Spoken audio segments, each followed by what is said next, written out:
అంటే బ్రేకింగ్ చూస్తున్నాం. ఈ నెల 18న తెలంగాణ కేబినెట్ సమావేశం కానుంది.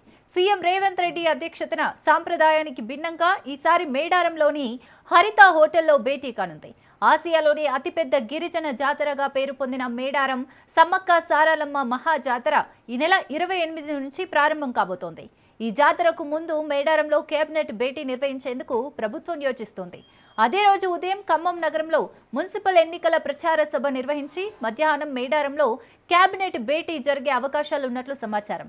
మేడారం జాతర ఏర్పాట్లు, రాబోయే బడ్జెట్ సమావేశాలు, ఆర్థిక పరిస్థితులు, ఎంపీటీసీ, జడ్పీటీసీ ఎన్నికలు, రిజర్వేషన్లపై, రాష్ట్రంలో నీటి వాటాల అంశంతో పాటు తాజా పరిణామాలపై కేబినెట్లో చర్చించే అవకాశం ఉంది.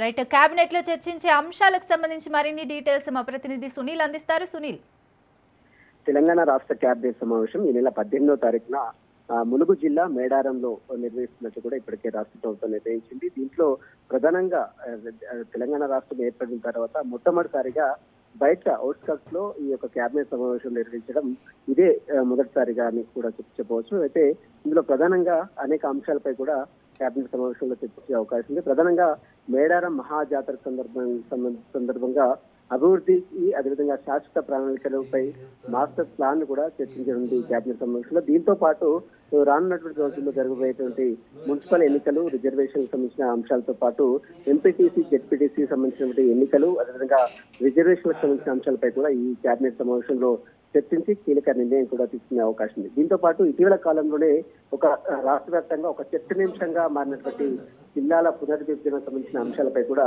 కేబినెట్ సమావేశంలో చర్చించే అవకాశం ఉంది. ఇప్పటికే ఈ గతంలో 2016లో జరిగినటువంటి జిల్లాల పునర్విభజన సంబంధించిన అంశాలపై కూడా ఇప్పటికే రాష్ట్ర ప్రభుత్వానికి అనేక ఫిర్యాదులు కూడా అందాయి. ఇప్పుడు దీనికి సంబంధించిన దాంట్లో ఇప్పటికే ముఖ్యమంత్రి రేవంత్ రెడ్డి కూడా హేతుబద్ధీకరణగా గతంలో జిల్లాల పునర్విభజన జరిగింది. దీనిపై జ్యుడిషియల్ కమిషన్ వేస్తాము, రిటైర్డ్ హైకోర్టు కానీ, సుప్రీంకోర్టు కానీ జడ్జితో ఒక కమిషన్ వేసిన తర్వాత కమిషన్ ఇచ్చేటువంటి నివేదికని బేస్ చేసుకుని జిల్లాలకు సంబంధించిన పునర్విభజన కార్యక్రమాన్ని చేపడతామంటూ కూడా ఇప్పటికే ముఖ్యమంత్రి రేవంత్ రెడ్డి మీడియాతో కూడా మాట్లాడడం జరిగింది. మరోవైపు కృష్ణా గోదావరి నది జలాలపై నిర్మిస్తున్నటువంటి ప్రాజెక్టులు, ఏదైతే గోదావరి జలాలపై నిర్మిస్తున్న బంకచెర్ల ప్రాజెక్టు సంబంధించిన అంశాలపై కూడా ఏపీ ప్రభుత్వం తీసుకున్న నిర్ణయాలు, మరోవైపు ప్రాజెక్ట్ ని అడ్డుకోవడానికి చేస్తున్న ప్రయత్నాలకు సంబంధించిన అంశాలపై కూడా కేబినెట్ సమావేశంలో చర్చించి కీలక నిర్ణయాలు కూడా తీసుకునే అవకాశం. దీంతో పాటు కాళేశ్వరం బ్యారేజీ పునర్నిర్మాణం, మేడిగడ్డ కుంగిపోయినటువంటి మేడిగడ్డ ప్రాజెక్ట్ సంబంధించిన అంశాలపై కూడా ఇప్పటికే ఎల్ఎండి సంస్థే ఆ ఖర్చు మొత్తం భరించాలని రాష్ట్ర ప్రభుత్వం భావించిన నేపథ్యంలో దానికి సంబంధించిన నిర్ణయాలపై కూడా కేబినెట్ సమావేశంలో చర్చించి కీలక నిర్ణయం కూడా తీసుకునే అవకాశం ఉంది. మొత్తం మీద ఈ నెల 18వ తేదీన మేడారంలో ఉన్న ములుగు జిల్లా మేడారంలో హరిత హోటల్లో ఈ యొక్క కేబినెట్ సమావేశం కూడా నిర్వహించే అవకాశం ఉంది.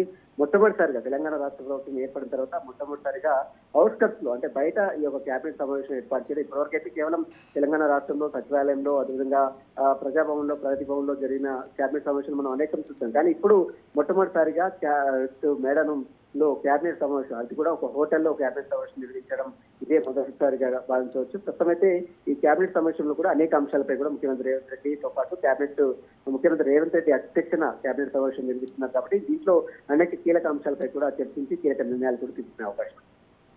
Right, thank you Sunil.